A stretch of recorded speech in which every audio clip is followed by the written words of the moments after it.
네, 저희가 오늘 A컷으로 준비한 사진은 SK하이닉스의 사진을 준비했습니다. 25년 7개월 만에 유가증권 시장 1위, 그러니까 우리나라를 대표하는 기업이 SK하이닉스로 바뀌었습니다. 국내 시가총액 1위를 등극하는 데 성공을 한 것인데요. 삼성전자는 2000년대부터 지속적으로 이 왕자를 쥐고 있었다가 오늘 HBM이라는 성장성 부분에서 SK하이닉스가 올해만 1000% 넘게 상승하면서 1위 자리를 내어주게 됐습니다. 현재 구간에는 삼성전자가 낙폭을 줄이면서 상승 시도를 하려고 하는 모습인데 과연 오늘 종가의 1위를 누가 차지할지 이 부분을 주목해 보시면 좋겠습니다. SK하이닉스에 대해서 증권가의 전망은 여전히 장밋빛 전망이 쏟아지고 있습니다. 오늘 하나투자증권에서는 SK하이닉스에 대한 목표 주가를 기존의 163만 원에서 무려 430만 원으로 상향 조정하는 리포트를 내놓았는데요. 우선 SK하이닉스에 대해서 이렇게 430만 원이라는 목표 주가를 내놓은 이유는 확실합니다.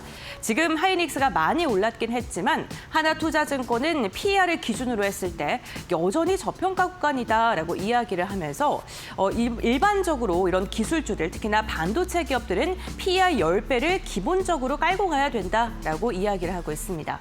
글로벌 반도체 기업의 올해 PER을 보게 된다면요. SK하이닉스가 지금 8배 수준이고 삼성전자가 6배 수준인데요. 보시는 것처럼 TSMC도 24배 수준이고 엔비디아는 44배 수준에 머물러 있는 것과 비교한다면 하이닉스와 삼성전자 아직도 저평가 구간이다라는 하나투자증권의 의견에도 힘이 실리는 듯합니다.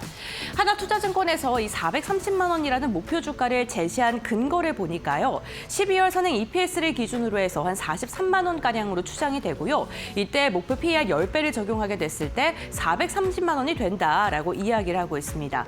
글로벌 반도체 기업들과 비교했을 때 여전히 격차가 큰 상황이고 이를 따라잡는 기본 10배만 하더라도 430만 원까지 올라야 하는데 현재 구간 아직도 저렴하다라고 평가를 한 것이고요. 여기에다가 과거의 메모리주 같은 경우에는 특히나 우리나라는 경기 민감주로 여겨지면서 실적의 변동성이 굉장히 사이클에 따라서 크게 편차가 있는 것으로 확인이 됐습니다. 하지만 이제는 LTA라는 장기 공급 계약을 통해서 메모리 가격의 하단을 방어할 수 있게 되고요. 여기에다가 HBM이라는 미래 성장성 있는 반도체를 통해서 고수익과 고성장성으로 구조 자체가 변화하고 있다라고 평가를 했는데요. 장기 공급 계약 소식이 삼성전자, SK하이닉스는 물론이고 다른 반도체 기업들에게서 지속적으로 나오고 있는 만큼 이러한 부분은 실적의 바닥을 방어하는 데 튼튼한 논리가 될 것이다라고 하나투자증권은 이야기하고 있습니다.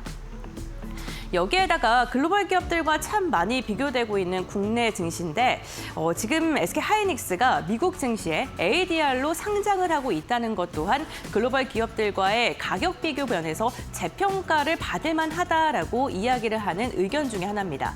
특히나 이 ADR 상장에 대한 기대감이 삼성전자 비교했을 때 가장 큰 차이점이라고 볼 수 있겠는데요. ADR 기대감 속에 삼성전자보다 더 가파른 상승세를 보여주는 것만 보더라도 글로벌 시장에서 마이크론과 비교됐을 때 우리나라의 기업들의 주가 상승에 재평가가 가능할 것이다라는 증권가의 분석에도 힘이 실리는 듯합니다. 우선 수익률 측면에서 보더라도 SK하이닉스는 마이크론과 비교했을 때 2023년 이후에 역전을 했고 지속적으로 수익률이 훨씬 더 좋은 것으로 확인되고 있습니다. 거기에다가 영업이익 컨센서스를 보게 된다면 마이크론과 비교했을 때 하이닉스와 삼성전자의 영업이익률이 월등히 앞서고 있고요. 내년에도 이러한 격차는 유지될 것으로 확인이 되고 있는데요. 그렇기 때문에 SK하이닉스가 연내에 미국의 ADR 상장을 추진하게 된다면 글로벌 투자자들의 접근성도 확대가 되고 미국의 개인 투자자들도 손쉽게 SK하이닉스를 매수할 수 있습니다. 마이크론보다 더 벌고 그리고 수익률 자체가 더 좋기 때문에 그렇게 비교가 됐을 때 마이크론만큼만 평가를 받더라도 지금의 주가가 굉장히 저평가 구간이다라고 하나투자증권은 이야기를 하고 있습니다. 이러한 기대감 속에 오늘 SK하이닉스가 또다시 강한 상승이 나오면서 국내 시가총액 1위를 탈환하는 데 성공을 하기도 했습니다. 여기다가 반도체 기업들의 분위기도 굉장히 좋습니다. AI 수요가 여전히 뜨겁다는 게 수출 데이터를 통해서 지속적으로 확인되고 있는 건데요. 6월 1일부터 10일간 반도체 수출 데이터 좋았고요. 20일까지 확인이 됐었는데 여전히 좋은 것으로 확인되고 있습니다. 지난해 올해를 비교했을 때 반도체 수출이 차지하고 있는 전체 수출 현황 대비의 파이를 보게 됐을 때도 22%에서 41%로 증가한 것으로 확인이 되고 있는데요. 6월 1일부터 20일까지 수출은 620억 달러로 지난해 같은 기간과 비교했을 때 무려 60%가량 증가했고요. 반도체 수출 같은 경우에는 255억 달러로 188%가량 증가한 것으로 확인되고 있습니다. 전체 수출 비중에 대한 그 비중 자체도 반도체 파이가 점점 더 커지면서 반도체 수출이 사상 최고치를 경신한 만큼 국내 수출 역시나 지금 연일 최고치를 경신하고 있는 부분이고요. 이렇게 수출에 대한 데이터가 여전히 해외에서 우리나라의 반도체 기업들의 판매가 잘 되고 있다라는 걸 반증하기 때문에 오늘 반도체 소부장 일부 종목을 중심으로도 강한 시세가 분출되고 있습니다. 이렇게 AI 수요가 뜨거운 것을 확인했다면 이제는 그 AI가 어디까지 확장될지에 대한 기대감까지 가져볼 만한데요. LG가 엔비디아와 피지컬 AI 협력을 본격화한다라는 소식이 전해지고 있죠. LG와 지금 젠슨항과 그리고 구광모 회장이 회동을 하고 나서 2주 만에 LG 주요 경영진과 실무진 30여 명이 미국에 방문을 해서요. 엔비디아 본사에 가서 실무 협의를 진행한다라는 소식이 전해지고 있습니다. 특히나 월드 모델이나 AI 팩토리에 대한 협력을 논의할 것으로 알려져 있는데 여기에서 피지컬 AI라던가 지금 엔비디아가 갖고 있는 GPU라던가 플랫폼 기술력, LG가 갖고 있는 하드웨어 기술력이 어떻게 결합될지 이 부분을 시장에서는 주목을 하고 있습니다. 특히나 LG는 공간 데이터라는 시뮬레이션 학습에 대한 강점을 갖고 있기 때문에 여기와 관련된 집중적인 논의가 이뤄질 것으로 예상이 되고 있는데요. 그렇기 때문에 최근에 LG전자를 바라보는 시장의 뷰도 좀 변화하고 있죠. 가전은 LG에서 이제는 로봇 플랫폼 대표 기업으로 LG전자가 선정이 되고 있는 건데요. 가전과 전장 그리고 부품의 역량을 보유하고 있는 하드웨어 플랫폼이다. 그 가운데서도 로봇 분야를 선정할 수 있다라고 시장에서는 바라보고 있는 겁니다. 왜냐하면 로봇에서 중요한 건 관절인데 이 자체 액추에이터 기술력을 갖고 있기 때문에 상업용 로봇에 우선 적용할 수 있게 되고요. 이러한 기술력을 엔비디아에서 굉장히 긍정적으로 바라보고 있는 겁니다.